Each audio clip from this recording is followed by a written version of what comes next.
Hey everyone, welcome to Roundball Stew. I am Matt Stroup. It is Friday, October 14th, and today, just 4 days before the start of the NBA regular season, we are finishing up our final two division previews. In the Western Conference, it's the Northwest and Southwest. We will talk Karl-Anthony Towns, Zion Williamson, Jalen Green, and more as we look ahead to a big few days of fantasy drafts coming up. I'm joined by Ryan Knaus and Jonas Nader. And Jonas, first things first, it's just good to see your mic back in commission after Dude, the devastation of draft night. I'm so excited, dude. Everyone knows Doc is the most tech challenged, but I think I've eclipsed him this year. So I think I've taken the title from him. I know he's excited about that. So yeah, Yeah. it's great to be back. I've definitely missed talking to you. He's excited to not be the most tech challenged, and you somehow are excited to be the most tech challenged. So I feel like it's a win-win. Yeah, I've turned into a boomer, but it's okay, right? I'm here Jonas now. is just accepting his fate at this point, I think. Yeah. Yeah. Yeah. For those who missed it, Jonas came into the draft show. The mic was glitching. It happens sometimes. We don't exactly know why, and we couldn't fix it. It was devastating for all involved. So glad you're here now. Guys, we have a lot to dive into. And if you've missed our preview episodes of previous divisions, go back and check those out. We have two left to do today, so we're going to kind of do express mode, try to fly through these, and we're going to start in the Northwest with a team that I refer to as the Utah Jazz. Now, I'm not sure if you guys have heard, but this team is apparently going to be tanking this year. And there may be more than one. Some are saying there's going to be more than one team tanking. There's this guy, Victor Wembanyama. You know the deal, right? So as we look at this roster, right, there's been a lot of turnover, a ton of turnover, and I just want to keep this first one open-ended. Who are we prioritizing on this Utah roster? It doesn't have to be one name. It can be a couple. Let's just quickly talk through our favorite small handful of targets on this roster, starting with you, Jonas. Everyone's flocking to Lauri Markkanen and Colin Sexton. That's Right. fine. I think they've kind of sucked out the value at their ADPs, in my Right. opinion. I think the kind of guy that's kind of floating under the radar is Jared Vanderbilt. And the reason is when they acquired Lauri Markkanen, people were like, oh, well, he's going to take Vanderbilt's spot in the starting lineup. But that hasn't happened. They're starting Lauri at the 3, just like he did in Cleveland. They've got Vanderbilt at the 4. They've talked about using him at the 5 for stretches too. And yes, he hasn't had a good preseason. I think that's going to change when they surround him with some shooting, hopefully, because they haven't had any yet. But Vanderbilt last year, a mid-rounder in like 25 minutes. He's easily going to get that this year. One of the league leaders in deflections, one of the league leaders in steal rate. I'm all in on Vanderbilt. I think he's a very, very interesting fantasy prospect, especially in category leagues. So I'm all in. I like Vanderbilt well enough, and I think, as you guys alluded to, Markkanen and Sexton are kind of known commodities. They're everyone expects them to feast as options 1 and 2 for this offense, but there is a little bit of shutdown risk. So I think where they're going ADP wise, there's not a ton of value there. I'll throw a couple rookies in there. I think Walker Kessler as a rookie on a tanking team, and then Ochai Agbaji, another rookie on a tanking team. Yeah. Agbaji, I sort of like. He had shooting splits last year, 47, 41, 74. So he won't kill you there. He's a 4-year college player. So he comes in at 22 years old, more ready-made physically for the NBA. I think minutes will be there, especially as the season goes on. I'm not sure he'll get a ton of supporting stats to like blow up and hit early to mid-round value, but enough there to take a flyer. And then Kessler's blocks rate is just nuts. Since 2009, Kessler's 19.1% block rate from last year is the highest on record in the NCAA. Hassan Whiteside and Jamarian Sharp are the only others to have hit over 18% block rate. And Kessler's looked pretty good this preseason. So I'll give him a nod here as well. Yeah, those are all. I'm kind of in the same place, I think, when it comes to Sexton and Markkanen. I mean, I would be okay drafting either of them, but as you said, like their ADPs have kind of risen to meet probably the expected value. I think Kelly Olynyk is another veteran who could have a glorious stretch here before shutdown stuff happens. But I'm with you, Ryan. The name I wrote down was Walker Kessler, ADP on Yahoo, outside 140. It's crowded at center a little bit weirdly when we thought it wasn't. Like there was a part earlier this offseason where we were thinking, all right, it's wheels up for Walker Kessler. There's nobody there to challenge him. It's a little different now, especially Jonas, as you say, if Vanderbilt's going to play some center, Olynyk is there. But I just think, as you alluded to, Ryan, 4.6 blocks per game in college last year for this guy. He's already shown a little bit of that in the preseason. He had a 12.7 rebound, 4 block game off the bench.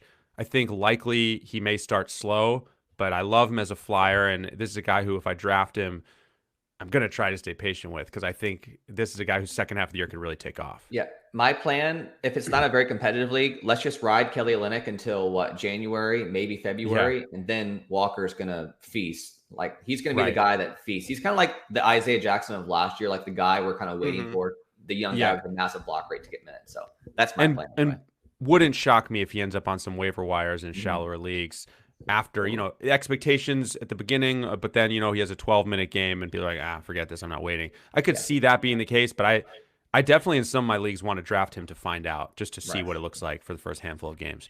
Let's move to another extreme tank situation, the Oklahoma City Thunder. Now, we know, and this is a guy we talk about a lot, Shai Gilgeous-Alexander is affected by this tanking. He also has already dealt with a knee injury, an MCL sprain. It's looking like he's likely not ready for the start of the regular season. And when you factor that in, Ryan, with this team's very clear intention to tank, I mean, SGA just seems like an obvious stay away guy in fantasy, but am I missing something? Is he as obvious of a stay away guy as he seems to be? I'm going to say yes. I think the risk factors pile upon other risk factors and make him someone I'm more than happy to let another manager take the gamble on. His ADP currently sits inside top 50 for Yahoo and Fantrax. So it just eliminates the value for me. You mentioned the MCL sprain. So he comes into the season with a lower body injury. Not great. Right. He's a shutdown risk on a tanking team. We've already seen them do it when he was younger than this. Now, he's only, 24, I think, at this point? Or something like that, yeah. Somewhere in there. Probably. But if we assume that Mike Muscala and Kenrich Williams are in the rotation, that makes SGA the third oldest rotation player on the OKC roster. They're just that young. So you're talking about essentially an established veteran on a tanking team who comes into the season with an injury, who on a team with a demonstrated history of shutting him down. I just don't like it. And Basketball Monster shows SGA with one season inside the top 55 for 9-cap value. Yet, as I alluded to at the beginning, his ADP is currently under 50. So you're assuming he'll stay healthy, be as good as he's ever been, and also won't be shut down. It's just too much risk for me. Yeah, so I actually took Shai Gilgeous-Alexander 48th overall in the draft show. I wasn't happy about it. I was kind of panicking. I was trying to fix my audio as well. In hindsight, I would have taken the Tyrese Maxey over him easily. But we got to put it this way too. Like, if SGA wasn't on the Thunder, he wasn't hurt, he'd probably be a borderline second, third round guy, right? Because at the end of last year, he was fantastic. We're talking 30-point games, 8 rebounds, 8 assists. The upside's undeniable. But like we've said time and time again, there are going to be 6 or 7 teams who are just going to be outright blatantly tanking. It's going to be the worst we've ever seen. Last year, I specifically remember in March, SGA tweaked his ankle and said, "Oh, he's fine. I can play if I want to." The next game, he says, "Oh, I'm going to be cautious. I've talked to the coaching staff. We're just going to be cautious here." It's going to be the same story. So I'm not going near him unless it's round 5 at minimum, and I'd still be very, very leery there. So 35 and 56 games played the last 2 seasons for SGA. So looking at guys we do want to aggressively target in this tanking situation, Jonas, do you have, similar to the Utah situation, do you have a favorite target or targets plural here? Any round, any guy, who do you like out of this this exciting mess? I'm going to channel my inner Doc here and go Alexis Pokusevski, who has been really strong. Like, yes, he wasn't great in the summer league. He did pick up in that last game, but in the preseason, he has looked really good, right? He's finally added about 10 pounds of muscle too. So I think they had him like 4,000 calories a day or something crazy like that. But his 3-point shot looks great. He's no longer shouting Kobe from 40 feet out 3 seconds into the shot clock. So I like him. I mean, he had a triple-double late last year. Like, there's all kinds of popcorn stat appeal here. Decent steal rate, decent block rate. They talked about him using it at the 5, and they have no one there. Right? They might start Jeremiah Earl Robinson there. That's how bad it is. So I like Pokusevski, and you can get him, 12th, 13th round from what I've been seeing. So, yeah, that's a worthy flyer. And there's another rookie I know Ryan's probably excited about taking. You going with one of the Williams? The one? Yes. Jalen with no Y in his name. It looked very interesting. Yes. Should get the opportunities. I was also going to say Poku. He seems like a flavor of the moment kind of guy. Given his strong preseason, you said that Mark Denault is comfortable using him at center a little bit. I think that's pretty big for his value. I mean, he's a guy that's been so rail thin. You still worry about his durability, but they're going to find those matchups where other teams are going small and throw Poku in there with more playmaking responsibility. He looks very good. On a macro scale, well, I guess Josh Giddey I'll throw in there for points leagues. I think he's going to be really fun. I'm a little worried about his ADP being too high to hit value in 8-cat, 9-cat. But generally, OKC I view as more of like a streaming value proposition, flavor of the week as the season goes on type team, instead of, oh, you have to get these guys on your team on draft night. It's more flag every single player on this team so that they're on your watch list, because they're probably going to hit value at some point. I mean, Lindy Waters was hitting value at a certain point late last year. Like, crazy things happen in OKC. So Jalen Horde had those 20 rebound games. I remember those. Good old Lindy So Waters. I guess we should just watch who the best players are in the G League and hope that the Thunder sign them. And then our 30 deep leagues will pick them up and we'll win. There you go. So I just actually drafted Usman Jang in the 30-team league late. He's made a little noise this preseason. The number 12 pick in the draft, I think, or 11. 11 maybe. Jalen Williams was 12. They traded up to New York at 11 for Dieng, I think. Yeah, I may have it one or the other. But speaking of the Jalen Williams thing, Jalen Williams, double figures in all 4 preseason games, including 21 on Thursday. He has 7 steals in 4 games, so that's a late round flyer. You want to draft him, he's the number 12 pick in the draft. Okay. Make sure you draft that Jalen, not Jaylin, the number 34 pick. But with that said, would it shock anyone if Jaylin has value at some point this season? It wouldn't shock me at all. Yeah, I mean, they don't have any centers. It wouldn't surprise me either. So yeah, Jalen, both on our radar, but Jaylin is the higher priority right now. Before we get any more confused or spell out any more names, we're going to go to the Portland Trailblazers, team number 3 on our list here in the Northwest. Point blank, Ryan, this is a simple one. Are you excited about anyone other than Damian Lillard on this roster? It's okay if the answer is yes, but it's just a question. I wish I could say yes, but I don't think, honestly, I'm not even that excited about Dame this year, which is the first time I've been able to say that in a long time. Although I will mitigate that by saying that his average draft position is outside of the first round. So if you can get Dame at number 14, where he's going in a lot of leagues, God bless. That's a solid pick, obviously. Yeah. But yeah, for the rest of them, they all have fantasy flaws. Jeremy Grant doesn't really thrill me. Anthony Simons is going to get cooking offensively at a certain point, but can he do it with decent field goal percentage, and can he do it with any amount of defensive stats that's really dragged him down? He's not a natural playmaker. And it's such an awkward play-in type roster. Like, they're competing to win now, but they're not really that good. So young guys like Nas Little and Shaedon Sharpe just are not going to get the sufficient amount of playing time they would need to hit fantasy value, I don't think. So it undercuts the value and interest in the young guys. All their established veterans like Nurk is just going to kill you from the line. He's been very inconsistent. So yeah, the answer is no. Nobody thrills me. Same answer as Ryan, except I'm a little more bullish on Dame. This is a guy that was usually top 7 or top 8. And historically, he would always heat up after the All-Star break too, which is kind of like what fantasy managers love. He's finally healthy. That roster looks bleak, I will say, but that's kind of good, because if the Blazers are in that 7th, 8th, 9th, 10th range, then they're going to be playing games that matter, and what could be like one of the grossest finishes to any season because of Wembanyama. So I like Dame, and with LaMelo's injury, I think that kind of puts him in the top 10 for me quite comfortably. Yeah, part of my problem, and maybe why I'm being too conservative with Dame, is because I got bitten by him last year when early in the season I was like, okay, he's got a core problem, but he's been playing through it for years and years. Surely, he's been one of the most durable players for the past 5, ever since he's been in the league, really, especially for fantasy. That durability was massive. So I kind of downplayed concerns, and then sure enough, he shut it down, and I felt silly. So now I'm a little bit gun shy.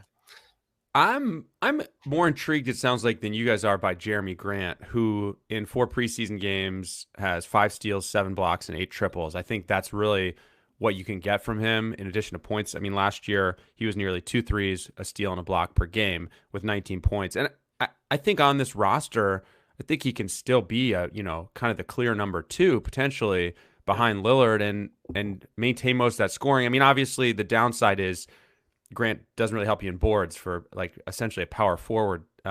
4 boards per game, 2.5 dimes. I don't know. I think if you can make up the rebounds elsewhere, I don't think he's a bad pick with an ADP of 78 on Yahoo. I mean, that's a guy who blocks are scarce, a block per game at that point in the draft and some other categories. I kind of like him. I'm not going to be, like throwing my keyboard to get him, but I kind of like him. He averaged like 51 games played for the past 2 seasons, Matt. Are you worried about his injuries, or do you attribute that to he was playing for Detroit and they had no incentive to keep him on the court? That's a good point. I haven't thought about that as much. I mean, and I'd have to double check how much that is blatant Detroit shutdown situation versus actual legitimate injuries. I haven't really double checked that. I don't know if you have a thought on that initially. I can't remember, to be honest with you. Does the injury history worry you, or are you more? No, I think that's more of the Detroit factor as well. Yeah. Like, they were looking for an excuse to hit him anytime they could last year, and plus he was just taking too many shots away from Cade as well. But yeah, Jeremiah, kind of like I would say a poor man's Gerald Wallace type, but in that draft range, I'd almost rather shoot for more upside, right? Yeah. I just think there are much worse, 7th round targets. Like he's not going to be in like 4 rounds later, and he probably is going to outproduce Jeremiah Grant at some point this year. He looks amazing, and we will get there. All right, let's move to Denver. This one I want to focus on the guys coming back from injury, and of course by that I mean Jamal Murray and Michael Porter Jr. Jonas, what's your approach with these 2 guys? Not going near any of them. No chance. Okay.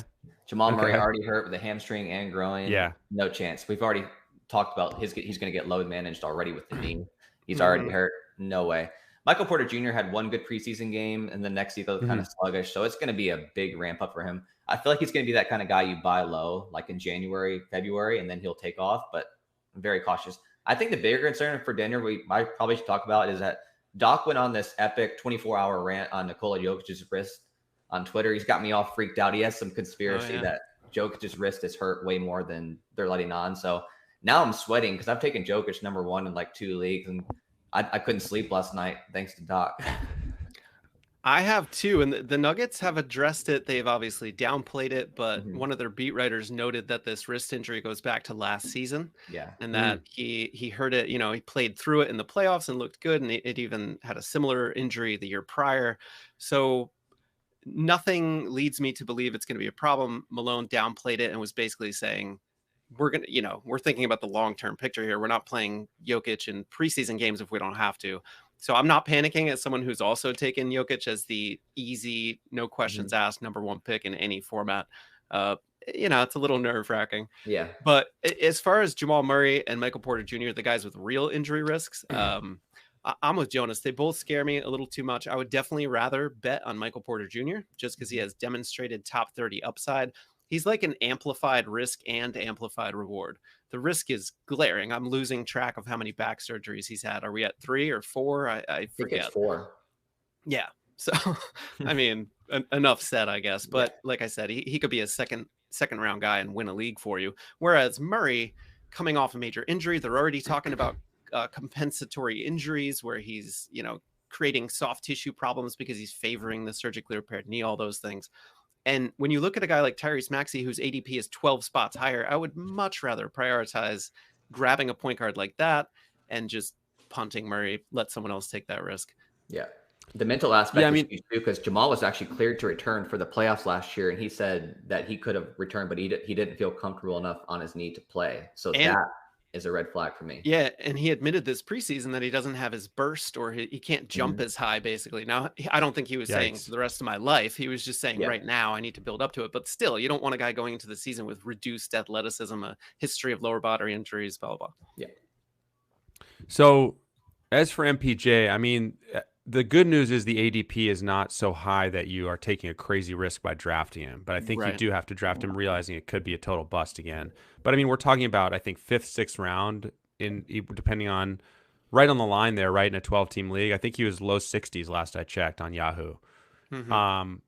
So I don't mind that. I think I'd be willing to do it in some leagues. It's not going to be my approach across the board, but if I have already drafted him around there, and I will probably do it again just because we know the upside, as you said, Ryan. As for the Jokic thing, right wrist heavily taped, according to our latest blurb on NBC Sports Edge. I mean, that blurb is very much down. I'm not sure who wrote it, very much downplaying it.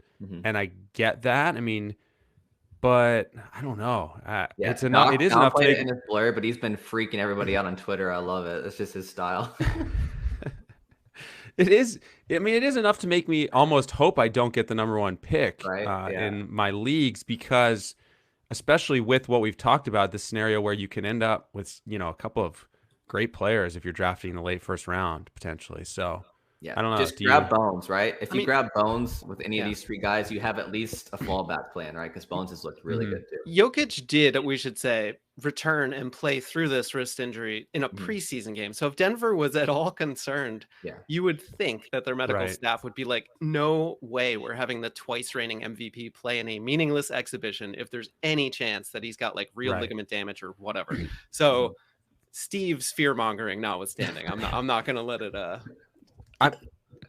to be clear, I think in any league where I have the number 1 pick, I'm still taking him. I'm now 9% nervous. Yeah, Doc owns real estate in my head now. I'll say that.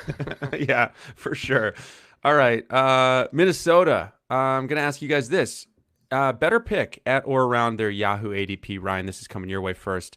Yahoo ADP around 10 for Karl-Anthony Towns, or 20 for Anthony Edwards. You can move it up a spot, or down a spot or 2, but general area, which do you like better? So this is like a classic would you rather. This is indeed. I'll go with Karl-Anthony Towns at 10, I think. I'm not too worried. Maybe part of the reason Cat's falling is because people are concerned about the Gobert impact. I'm not too worried about that. I do think a dip in rebounds is probably to be expected.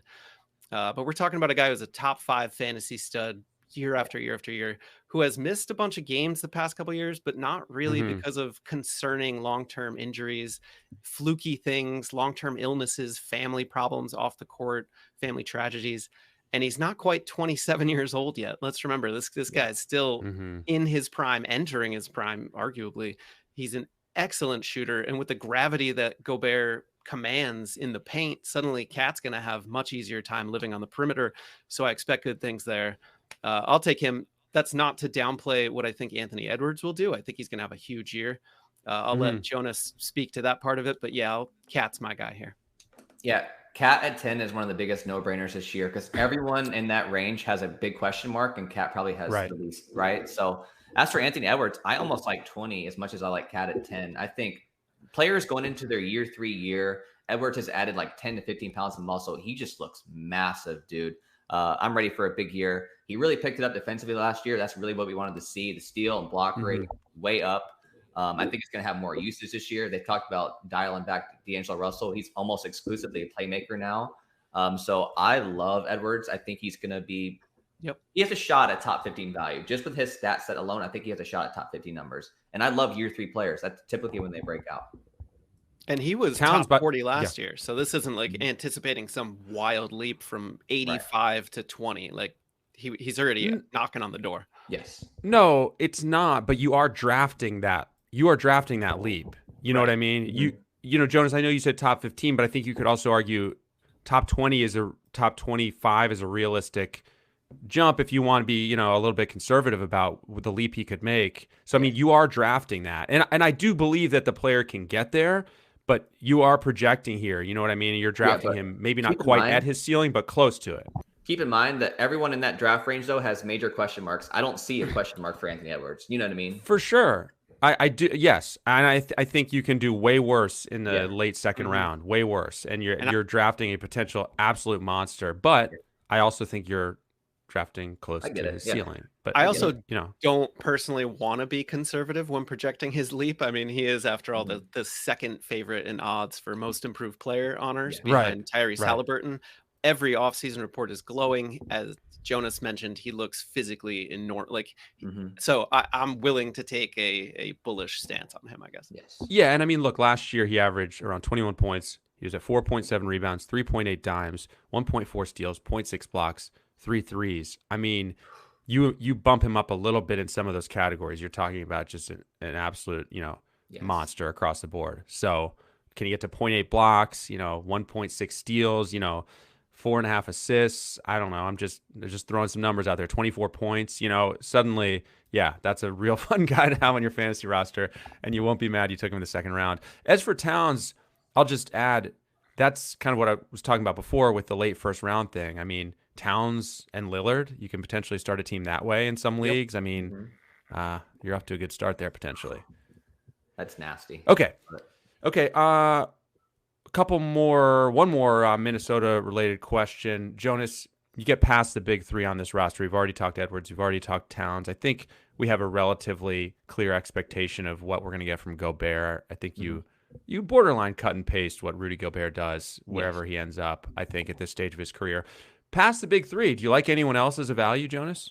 Jaden McDaniels, he let us down last year. The steal and block rates were not nearly as high as they should be. Like, if you watch him play, like, he has the longest arms I've ever seen. Just a massive wingspan, fantastic athlete. The Athletic wrote this like 4-page hype piece on him where every single player on the roster was like, oh my God, this guy is going to just be insane this year.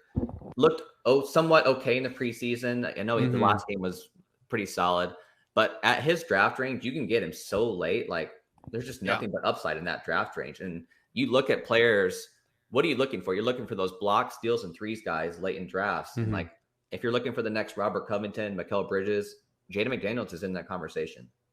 Yeah, and a guy whose role seems etched in stone going into this season. Like, he's going to get plenty of minutes.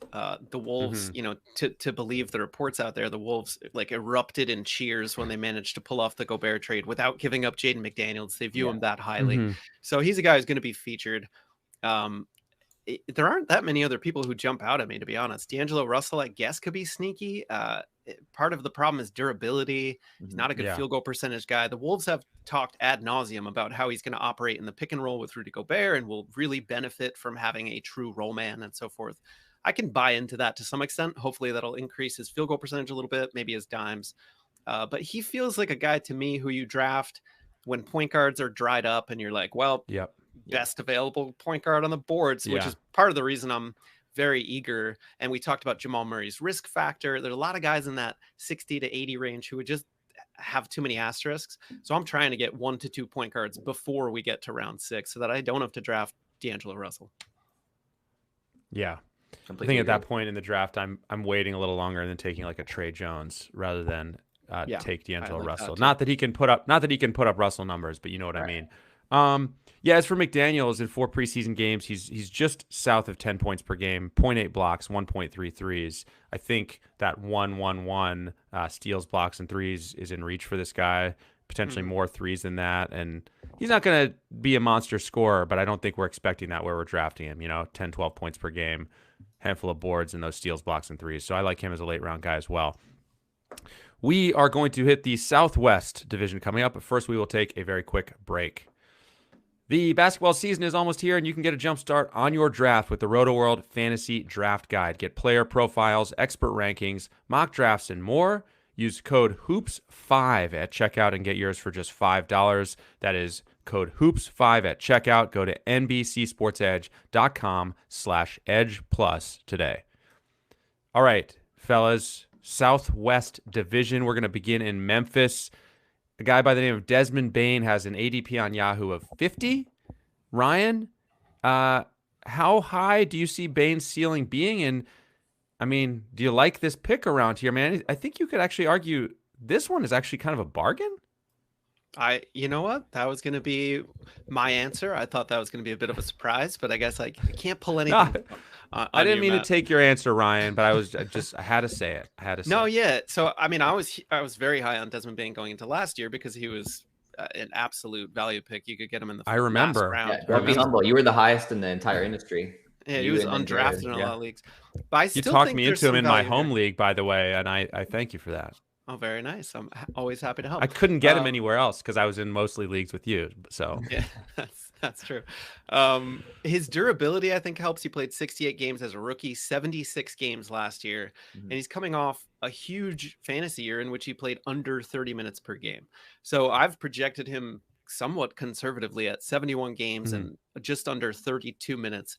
And if you at those numbers, he projects close to top 30 for 9 cap. So I think unless you anticipate him only playing in 60 games or only playing 26 minutes or taking a massive hit in usage or efficiencies. Something has to go very wrong, is my point, for him to not somehow hit value here. He's not a very flashy kind of guy. Like, I don't think people are super excited to draft Desmond Bane this year because it feels like maybe you're drafting his ceiling, but I'm with you. I don't think we are. Yeah, I completely agree. He's only 24 years old. He's built like a tank. He's probably not going to get hurt. His minutes are only going to go up. There's no D'Anthony Melton. Zion Williams it's been a weird preseason. He hasn't been in the rotation lately. I don't know what's going on there. He didn't dress or something for their most recent game, and it's unclear. I was looking around to see if there's an injury, but I couldn't find anything. Yeah, very odd. But maybe a lingering injury. It's a little unclear. Yeah, but Bane should clear, 32, 33 minutes at least. And in the offseason, it was a quiet offseason, I will say, but at media day, he said, one thing I'm looking to add is more playmaking. Last year, they experimented with him as a backup point guard for stretches, and it looked good. Like, if he gets more playmaking too, we could see an uptick from the 2.7 assists he had last year. And this is a guy who has, I sound like Colin Collinsworth, 43% from three twice in a row, like Klay Thompson level 3-point shooting. So, top 50 just seems like you said, a bargain.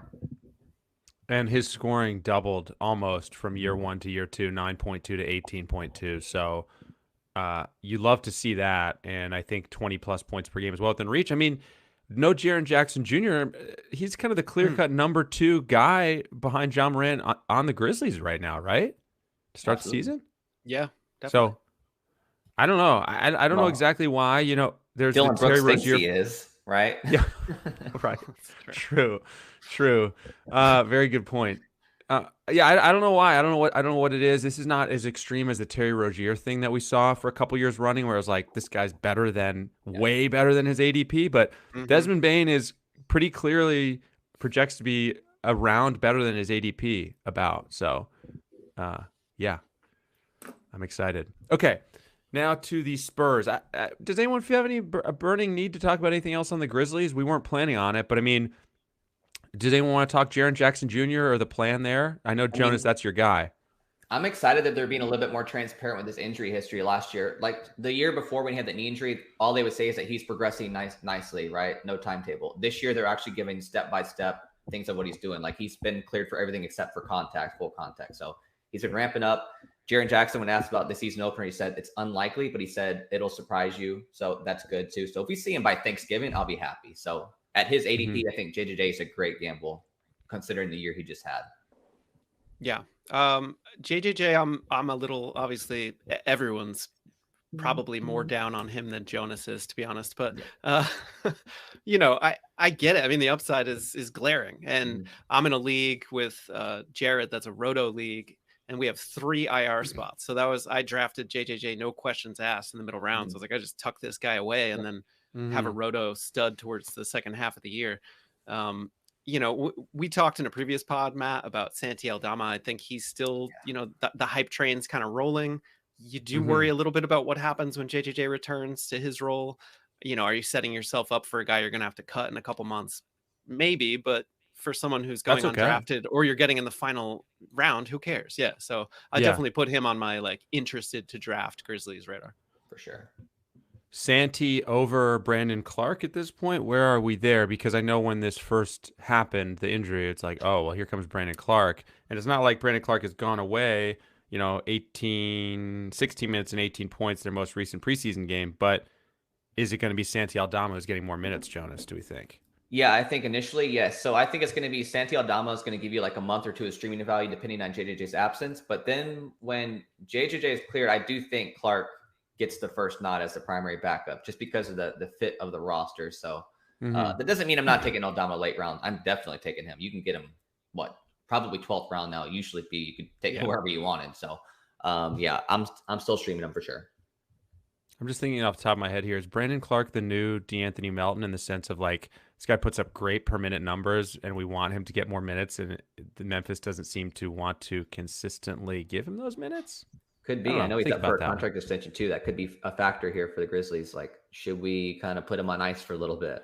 You know, it's just, I think Clark's really good. I don't know, but go ahead, Ryan.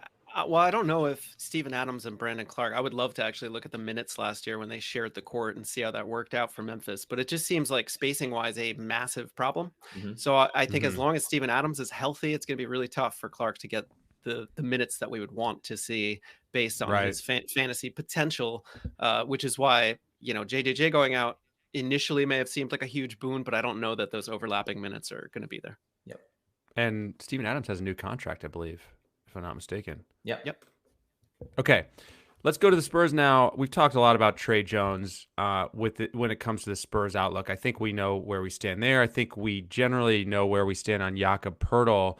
But I want to know your thoughts on a couple other young guys here, Devin Vassell and Kelton Johnson in particular. Jonas, do you have a lean in one direction between these two guys? Do you like both of them? Do you like one of them? Where are you at? Well, if you had to pick who's going to be the Desmond of this year, I think it's going to be Devin Vassell, right? I think he's getting more hype than Bane was getting last year. Wouldn't you agree? Because he's going round 6 and 7. They're kind of, yeah, totally. So in competitive leagues, they're kind of taking a lot of the value out of him, but in a hometown league, you can get Vassell so late that it's just scary. I went ahead and pulled up his player impact.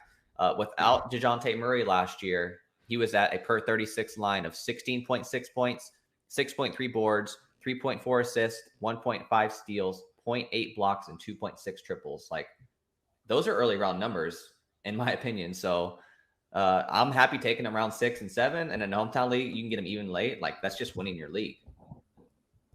Yeah. Also, I think pre-draft ranks must be on different sites, must be having a pretty big impact on where Vassell is being drafted. For instance, in Yahoo, he's going with an ADP of 86. But in Fantrax, he's at 67. So there's a 20 pick difference from one site to another. You got to think that's largely influenced by pre-ranks. But also, as Jonas pointed out, like, the hype train is already kind of rolling for Vassell. He's a young guy who we saw in a primary role before. So there's like a sample that people can refer to and say, yeah, he's got that upside. So it has erased some of the value to me. I still like him. He's going to get lots of steals, lots of triples. He's going to have the ball in his hands more. I'm curious to see how he develops as a playmaker. Like, I don't know that he's it still feels a little bit tentative to make a move and find someone while he's doing it. In 4 preseason games, tiny sample size, but in 4 starts this preseason, he averaged 2 assists, which was 6th best on the Spurs. He was behind Gorgui Dieng, Kelton Johnson, Zach Collins, Trey Jones, and team leader Jakob Poeltl, who had 3.8, which says a lot about how this offense is going to look in the regular season. It might be kind of hideous at times, but so that's something I'm keeping an eye on. Can Vassell get to, I forget what you just said, Jonas, but he was at like 3.5 times for that stretch. I believe so. I can pull it up real quick. Yeah, that would be, enough 3.5. So I think 3-4 dimes that'll scratch that itch. Don't sleep on those Jakob Poeltl dimes. That guy has some squeaky dimes. Squeaky dimes. Well, for Kelton Johnson, zeroing in on him a little bit. Last year, a good year in terms of, a handful of counting stats, 17 points per game, around 6 boards, a couple assists, pretty good field goal percentage, 2 threes. But, Jonas, the rest of the stat line leaves a little something to be desired, in particular defensive stats, 0.8 steals, 0.2 blocks for Kelton Johnson. I mean, do we have any hope there, and how much does that impact your outlook for him? Because I don't know. I could see him being a 20-point per game scorer, but what else is he going to give you? I mean, I like that he's improved his peripheral stats a little bit. That used to be like a glaring hole. So he's improved 2 of the 3 that we were really looking for. A little worried about the rebounds. I know he's going to play primarily on the wing instead of the 4 this year. That's a dip in rebounds. I'm worried about the increase in usage because he doesn't strike me as a guy who's just going to thrive as like the guy, if that makes sense. Like, this could be like a Jeremiah Grant situation in Detroit where he's taking 20 shots and making 7 of them. You know what I mean? So I'm a little leery of him in category leagues, but in the points league, he's fine until March when they shut down their whole team. Right? That's a very valid concern. Yeah. The shutdown that's probably looming. It's really the defensive stats for me that I focus on from 8-cat, 9-cat perspective, because they just haven't been there. All of last year on his monthly splits, he only had 1 month, which was a 6-game small sample size October, where he averaged more than a steal per game. He didn't average more than 0.4 blocks per game in any month all of last season. And the assists did spike. So that's something, again, kind of intriguing to keep an eye on. That after the break last year, Kelton Johnson averaged 2.9 assists per game to go along with 21 points and 6.5 boards. The Spurs re-signed him. They obviously think he's a pillar of what they can become, at least for the next couple of years. So I like him well enough, but like you, I'm a little leery of, can those supporting stats, particularly steals and blocks, ramp up enough to get him above his current ADP, which he's not cheap. He's going around 65, 70 in most leagues. Yeah, for me, I don't know. I think you're paying up for like a go-to guy, and it's not. I just don't think it's gonna.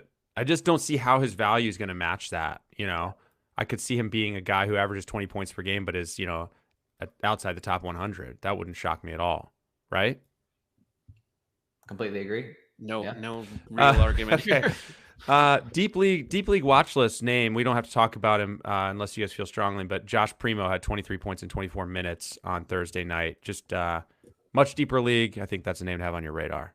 If you guys don't say anything, I'll just move Completely on. Agree. I'm not nearly as high as Trey Jones' rest. I think he's fine at his ADP. You're paying for a starter that was efficient last year, but Primo, that would be the one red flag if you're taking Trey Jones, because he looks really good, and Popovich always goes out of his way to compliment him too. I think Primo honestly needs a little bit more hype than what he's getting. Yeah, and the Spurs obviously loved Primo to draft him as high as they did, and and Pop went into preseason. This is what put a real red flag in my mind when it comes to Trey Jones, is that Pop was like, we haven't decided who our starting point guard is, whereas most fantasy managers seem to have already made up their minds. Well, Trey Jones is the heir apparent to DeJounte Murray, temporarily. Just pick him up. You'll get your dimes and threes in the later rounds. But Primo, as Jonas said, is a real threat to that narrative. So, I would pump the brakes a little bit on the industry hype surrounding Trey Jones. Yeah. That's fair. I mean, you're not having to draft him super early or anything. Right. Yeah. So, it's a good point. Okay, to the Rockets. This is another ADP either or. It's Jalen Green, ADP of 71 on Yahoo. Kevin Porter Jr., ADP of 109 on Yahoo. Jonas, which is the better idea? Yeah, it's strange because Jalen Green, at least in the competitive leagues that I've been in, he goes much earlier than this. So this ADP, I think, is a slightly misleading. Like generally, I'm seeing Jalen Green go off the board in the 5th round. So maybe the ADP is slowly catching up to where he's going. But honestly, if we're looking at these players, KPJ, ADP 109, I'm honestly leaning towards KPJ. They have very similar stat sets, but the one thing that KPJ has going for him, if you're willing to punt field goal percentage, of course, or turnovers, is the assist. Like you're punting something. You're punting punting something. Percentage. You don't know what it is, but you are going to punt something. He's going to wreck something. We don't know what. But yeah, like the big swing here, I think KPJ's assist, like he can get you 8 or 9 assists in a game. And you look at the assist scarcity across the league, like, it's massive. I'd rather take KPJ at half the price. The scarcity is a compelling argument. I'm loath to admit that, Jonas, because I want to push back as hard as I can here. But I think Jalen Green is my guy at an ADP of 71 versus 3 rounds later for KPJ. I get the assists. He's going to rack up steals, but especially in category leagues, I was reminded, Matt, the other day, I was listening to NPR and they pointed out that a little video game called Mortal Kombat first debuted 30 years ago this month. And when we talk about, I was more of a Tekken and Street Fighter guy, but that's fine. Yeah, you like those polygons. We're talking fighting. Yeah. We're talking fighting video games. Gotcha. But the Sub-Zero is what I'm getting at. The Sub-Zero categories that we've dubbed turnovers, field goal percentage, and free throw percentage. The areas that a player can, if you don't block shots, you can only fall so far. You can only hurt your team so much in that category by getting 0 blocks. But in field goal percentage, free throw percentage, turnovers, there's theoretically no bottom. You could drag the whole team into the abyss with you. And KPJ is one of those rare guys who is a Sub-Zero across the board. He's going to hurt you in all 3 of the potentially most damaging fantasy categories.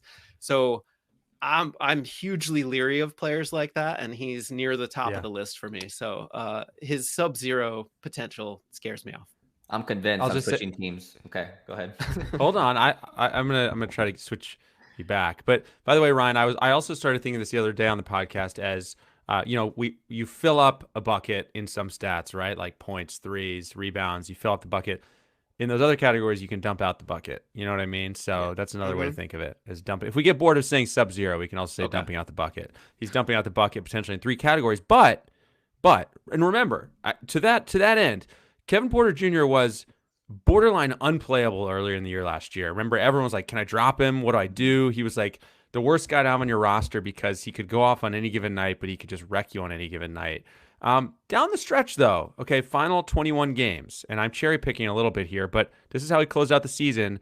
19.5 points, around 5 boards, 6.4 dimes, a steal, 0.6 blocks, 3 threes, 44.2 from the floor, 71.2 from the line. Not great, okay, but 2.6 turnovers, okay? I mean, if you told me we're going to get 44, 71, 2.5, that's not that bad. He's hurting you in free throws, and he doesn't shoot a lot of free throws. So I can live with that. I just don't know if we're getting that, so that's the big question. Those numbers are. He's a young guy. I will admit. Okay, so Jonas is still conflicted right now. I do lean KPJ, but I say that knowing I might regret it. But I also say it knowing I might get him outside the top 100 in some leagues. I don't know if you will in a more competitive league, but anyways, you're not investing a super premium pick. And my feeling on Jalen Green is, this is another one where Jared would yell at me, but are we sure that about his blueprint outside of points and threes, because final 25 games last year, okay, 22 points per game, great, 3.7 rebounds, 3.1 assists, 0.8 steals, 3.2 threes, and he shot 48% from the floor, nearly 76 from the line, doesn't turn it over a lot. I get it. I think that he could make a leap in some of those categories easily. The points can go up. Maybe he gets the boards closer to 5. Maybe he gets the assists closer to 4. That's nice right there. And the threes are great. But is he going to get steals? I don't know. Hey, there's a lot to like here. I'm nitpicking. There's a lot to like. That was a good finish to the season. Green, Green to me looked better every month of the season. Like he just got better and better and better. So to anticipate that leap in his second year is such a smaller mental leap for me to make than KPJ being the guy he was the final month of the season when all bets were off for Houston. But is he the rich man's Kelton Johnson in terms of numbers? That's the question. He's better. He's going to be better. Levine, right? You're hoping for Zach LaVine numbers here. Yeah. It's not. He could be really good. I don't mind it. But I don't know if I'll end up with him in a ton of leagues. So we landed kind of split decision there. Jonas, are you still on Jalen Green? You've bailed on KPJ, or where are you? I'm bailing on KPJ. Ryan convinced me that your argument wasn't good enough. Oh, Jared is cheering somewhere at home as he listens to this. 21, 7 and 6 recently for KPJ in preseason with 3 steals. Shot it well, but I get it. You guys are bailing. I like both. You're gonna regret that. Okay. We do want to talk about Tari Eason here because this rookie has looked like a force of nature this preseason. 20.7 points per game, 10 rebounds per game, 1.7 steals, 1.3 triples. A very intriguing prospect coming out of the draft. I think the number 17 overall pick in the draft. Question, though, about how many minutes will he get once the lights are on early, right? I think eventually he's going to be all systems go, but is this going to be a situation, Jonas, where we have to wait? And how much appeal does he have to you as a late-round flyer? I mean, we all want him to play and start right away, right? Because he's been arguably the best player at Summer League, arguably one of the best players in the preseason. He's ranked 4th right now for rankings-wise in the preseason. Just massive steal, block, 3 upside, looks like a Gerald Wallace type. Like, my concern, though, just like last year, the Rockets didn't play the guys we wanted to play, right? They waited half a year to play Sengun. They played Daniel Tice and Eric Gordon in featured roles, which was just a joke. So I hope we don't get the same, but honestly, like I could see a situation where, we have Jayshawn Tate. Jayshawn Tate really, really helps our Wembanyama odds. Let's just keep rolling him out there. So I think he's a guy you still have to target, like maybe 9th, 10th round now, but you're going to have to be patient, right? This is going to be a half-season investment until he really pays off. I'm hoping and thinking that he hits sooner than that even. He's just been so good. I mean, we saw before training camps began, beat writers for the Rockets and the Athletic were projecting Eric Gordon as the starting small forward. Maybe they still are. I don't know. But I'm like, that is patently absurd to me. Like, you're not going to ramp up Eric Gordon's trade value by playing him in whatever. It's just nuts. And you're taking the ball. Like, he's a guy who needs the ball in his hands. Yes, he spreads the court and maybe benefits some players on the roster that way, but it makes no sense to me. Right. I think is it KJ Martin who's essentially demanded a trade. They're playing him now, but he's probably not going to be here much longer. So eliminate some competition there. And Eason has just been so good. Like in college, his stats were mouthwatering. Jonas actually chastised me because I had him so high in our initial pre-draft ranks.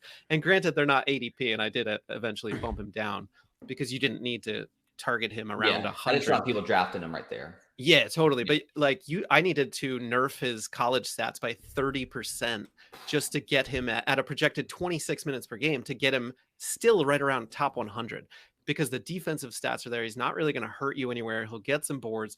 He just kind of does a little bit of everything. It's 9-cap perfection. Not as appealing in points leagues, of course, but yeah, I think he's an obvious flyer pick. There's been a little bit of hype recently, which makes me almost sad because I love those guys who fly completely under the radar and then just pop as the season goes off. But there's a little buzz around Eason. I would believe it personally. So yeah, I'm sold on this guy. They have to start. I hope so. They have to, but they may not. The first preseason scrimmage, they had him in the third string, and I tweeted out, "This is just ridiculous." Yeah, I saw that. String. I was like, "What?" Brutal, but yeah, love the player, and yeah, I'm certainly going to try to get him in some leagues, but I think we have to be prepared to be patient. Moving to the Mavericks, I was looking at this roster, guys, and I think I don't know if this is fair to say, but it's possible this is the biggest discrepancy in terms of real life good team and fantasy intrigue, because good Lord, I mean, after Luka and Christian Wood, who Ryan, who on earth are we excited to draft outside of like a very deep league? No, but I mean, I feel like this is the Blazers conversation on steroids. Like, no, this is more extreme. I feel like, I mean, Luka, yeah, Christian Wood, yeah. I mean, wow, yeah. Reggie Bullock, Tim Hardaway Jr., Dorian Finney-Smith. I don't know. Spencer Dinwiddie, this team doesn't win 5 games. So bad. You've got Spencer Dinwiddie, who's probably going to start, get plenty of minutes. He'll get you dimes and points, but he's going to hurt you in percentages, turnovers. He doesn't get many defensive stats at all. He's just not a very good fantasy player. That's established. The front court is a total mess. JaVale McGee is a 15 to 18 minute player who's going to be starting, which cuts into Christian Wood's role, which, Maxi Kleber, forget it. Dwight Powell's toast, etc. And then the wings are just a collection of 3-and-D dudes who do, might hit top 100 value in a good month. And that's about it. So no, I think your pessimism was right on, Matt. Yes. The only thing I'll add is that Dorian Finney-Smith will be a boring late round guy if you need someone glued and you don't want someone to hurt you late. He is fine late. He was an 8th rounder last year. The one guy you kind of have to watch, Jaden Hardy, late in the season. I think he could pick up steam. And then the other guy I'm watching too is Josh Green. I've never seen a player hyped as much as Josh Green was in the preseason. Literally every Dallas reporter that I follow was just like drooling over him. Hasn't been that good in the preseason though, but there is intrigue because he has a really good steal rate. He has like a 40-inch vertical. He's just an insane leaper. So if he takes a jump, maybe he becomes a waiver wire pickup, but I don't think you have to draft him yet by any means. It helps that Tim Hardaway Jr. can't stay on the court. Yes. So well, yeah, that's what I was going to say. I think you're waiting to see if he's healthy though. THJ is going to be playing ahead of those guys, you would think. Yes. And as for Dinwiddie, Ryan, just to kind of underline the point you said, he is going as like a 10th round guy. I think his Yahoo ADP is 123. And I mean, I get that with Brunson gone, he's going to have more opportunity. But I mean, this guy has been outside the top 150 the last 4 seasons in 9 category leagues. And that includes a year where he averaged almost 21 points and 7 assists. So Dinwiddie, like you said, he doesn't get defensive stats, not a great percentages guy. So you're drafting some points and assists and threes there. And I mean, that's fine at 123. I just don't think there's a lot of upside. He's 29. Yeah. You'll get no pushback. Yeah. You guys were so bored by Dinwiddie's outlook that just no one even said anything. It was just dead silence. I fell asleep. I was hoping that's who we were still talking about. All right, let's go to a team with more fantasy intrigue. It's the Pelicans. It's our final team on our list today. Jared got mad at me the other day. He wasn't even here, but he got mad at me because I expressed some uncertainty about drafting Zion in fantasy. This is not about Zion the player or his upside or his potential. But Jonas, before I make my points, how certain are you that it's a good idea to draft Zion with an early round pick? Where do you land on this one? I'd be comfortable probably early 4th. Right. And that's assuming a punt build. Let's say I take Giannis in the 1st round. I come back in the 4th, then yes, I'm already punting a category. So I'll take Zion. Yes, I'm expecting him to miss 10 to 15 games for load management, right? Because the Pelicans are going to be cautious. They have every right to. But he looks really good, right? He's lost some weight. He looks very mobile on the court. He looks like his Duke days almost. So, yeah, fourth round, you're getting a guy that can put 27 points on 70% field goal percentage. So, yeah, there is serious upside here. And if he gets those defensive stats up to his Duke days, could be talking a first, second round player in punt builds. Right. Yeah. The punt build. I mean, yeah, go ahead, Ryan. Yeah. Well, I was just going to say, like, if his ADP was in the second round, I'd say absolutely forget it. Like, I'm not even approaching that amount of risk and strategic nuance where you do basically need to be punting to extract Zion's full value. And that's assuming he stays healthy and on and on. Yes. But his ADP is 37 in Yahoo, which to me is just right. Like Jonas said, early fourth round, like that feels okay. But it does assume that you're going to punt probably free throw percentage, right? Yeah.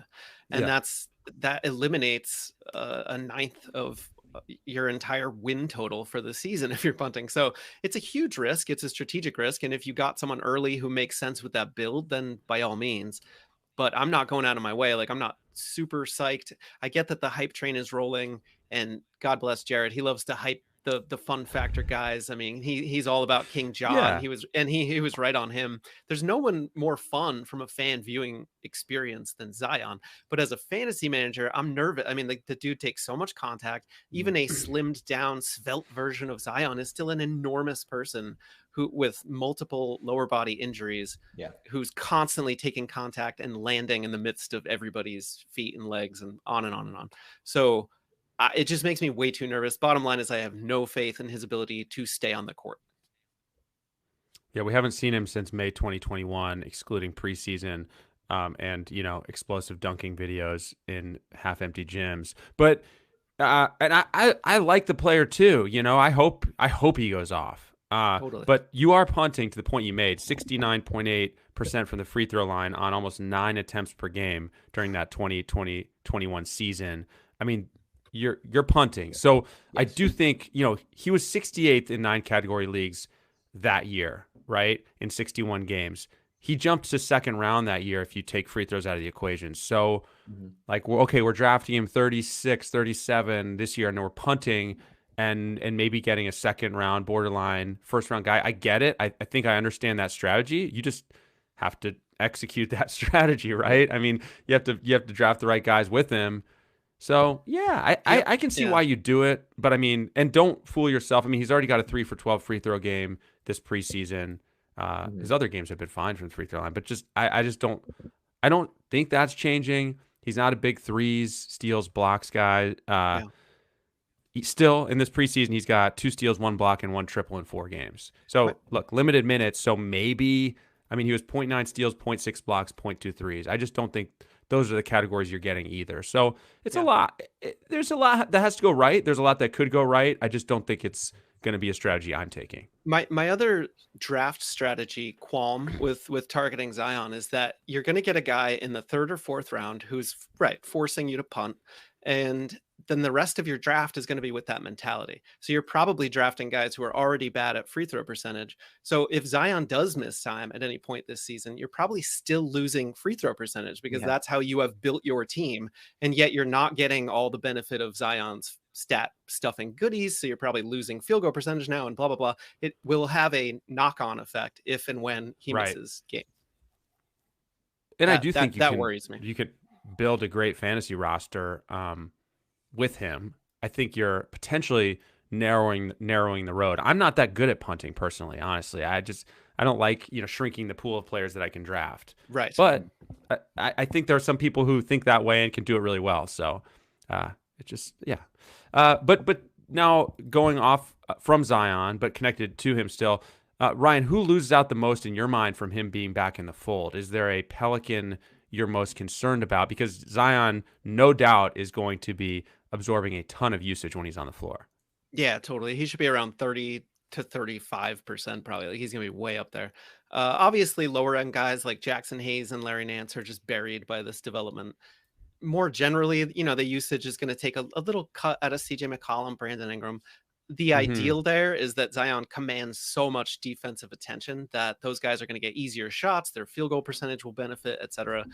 We saw Jonas Valanciunas, his ability to pick and pop and even hit threes is going to be huge to avoid massive spacing problems and so forth. So, I don't think it's like a huge hit to Brandon Ingram or a huge hit to CJ McCollum or anything like that. It's mostly those low end guys who are going to get obliterated. I'm going to add Brandon Ingram. Yeah. So I've seen him drafted in the same range he was last year, and I think that's a major red flag because if you look at his peripheral stats, they're garbage, right? His 3-point percentage dropped last year. His steals and blocks dropped. I just don't get it. Like, he's going to take a massive hit in usage. Rebounds and assists are going down. They've talked about letting Zion run the ball up the court, CJ McCollum, Herb Jones even. Like, now they have Dyson Daniels. I'm worried about Brandon Ingram. I think he loses 2-3 rounds of value easily.